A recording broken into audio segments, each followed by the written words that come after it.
Divine Family, Kimberly Swinson here with another true raw recipe for you. So one of the things that on our path of transitioning to raw foods, we thought that we were going to really miss was hummus. We loved hummus and, as a snack. But you don't have to give it up. You just need to sprout the chickpeas. So it takes 3 to 5 days, and you put them in water. If you can see, this chickpea has a little tail. So I soaked the chickpeas overnight in water, and then I drained that. And then every day I rinse them twice a day and drain the water until they get the little tails on them. And then once they get those tails on them, I take off the outer shell. I don't know what you would call that, but the chickpeas have this outer shell, so once you soak them, it gets softened, and I remove all of those. They appear like they would be very challenging to digest, and they make a smoother hummus. So up to you, but that's what I do.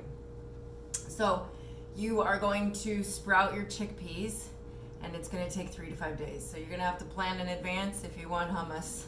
You can't make it that day.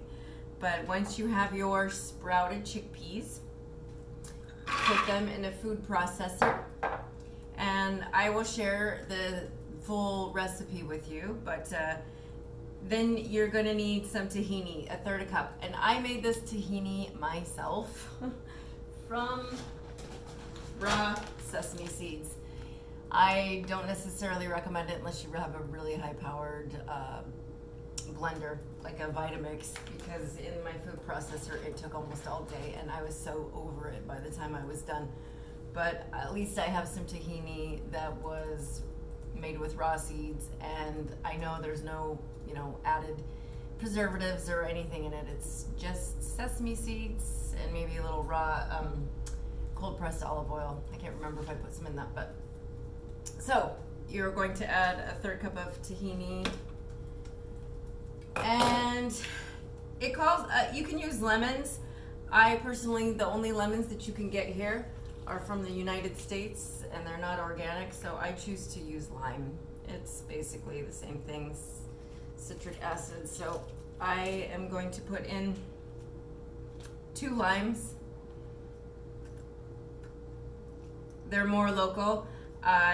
From everything I've researched and studied, and no, it is better for our bodies if we eat local foods. So David and I have released a lot of things that, like lemons, for example, because we couldn't find any here that were from the United States, which is not local for us. We're in Mexico.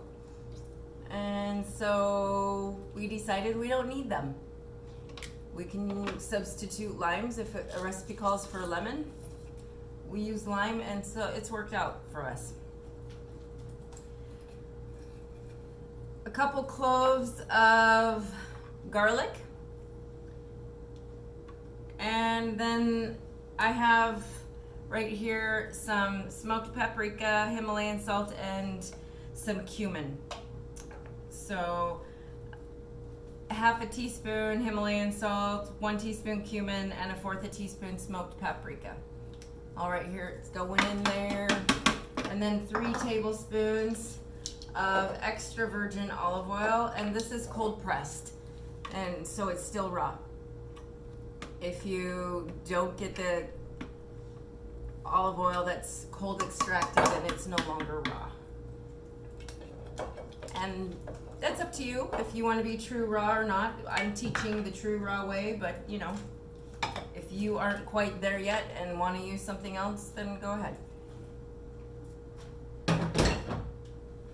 And then I'm just going to blend that up in a food processor until it's nice and smooth and creamy. Yay!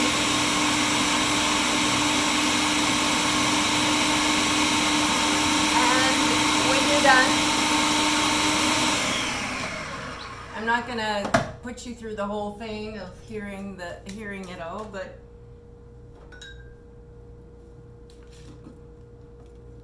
It'll take maybe a few times, depends on how, but you'll have some